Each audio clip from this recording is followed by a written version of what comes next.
Magandang umaga na naman sa inyo mga kalod. So gising na naman tayo ngayong araw ng umaga para na naman kumayod at maghanap buhay na naman dito sa ubasan mga kalods or trabahong bukid natin dito sa ibang bansa. So ngayong araw ay mamimitas tayo ng ubas na ang variety ay crimson mga kalods. So ang variety ito mga kalods ay mahahaba ang kanyang mga hugis nito mga kalods. At yung kanyang laki naman is parang paublong yung kanyang bunga mga kalods. Tingnan nyo oh.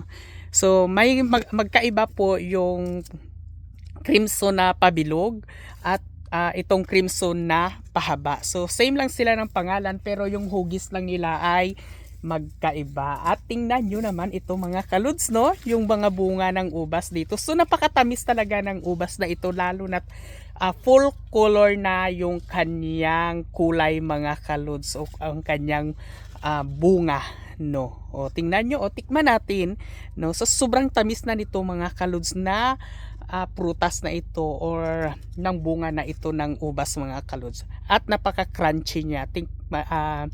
Magagarugumo ba, no? Crunchy ba, crunchy.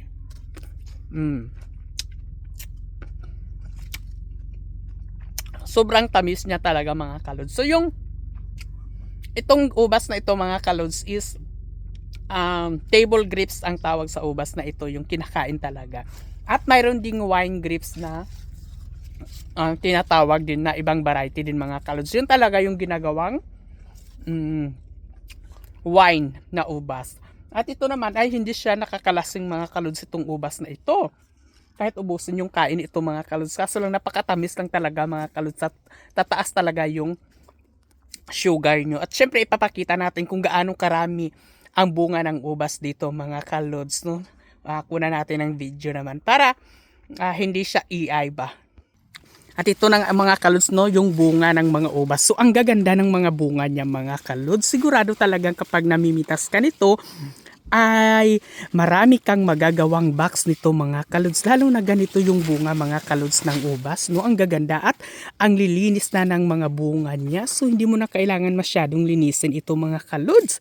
Dahil nga tingnan nyo naman, no, kaunti lang talaga yung mga sira-sira niya na mga bunga niya. At syempre sabi ko nga po, makakarami ka talaga nitong mga kalods na box pag ganito yung bunga ng ubas dito mga kalods. Syempre no, kamusta na pala kayo dyan, no? Kung saan man kayo sulok ng mundo. So paki-comment and share naman itong ating video para naman updated kayo palagi sa ating trabaho dito sa ating pamimitas ng mga prutas or mga gulay dito sa ibang bansa mga kalods. At syempre sabi ko paki-comment at para ma-shoutout ko rin kayo. At syempre para masundan ko rin kayo kung saan yung bahay nyo mga kalods. No mga kalods. Syempre mga kalods, hanggang dito na lang yung ating video. Maraming salamat mga kalods. God bless sa inyo at happy day sa inyong lahat. Ingat kayo palagi kung saan man kayong sulok ng mundo.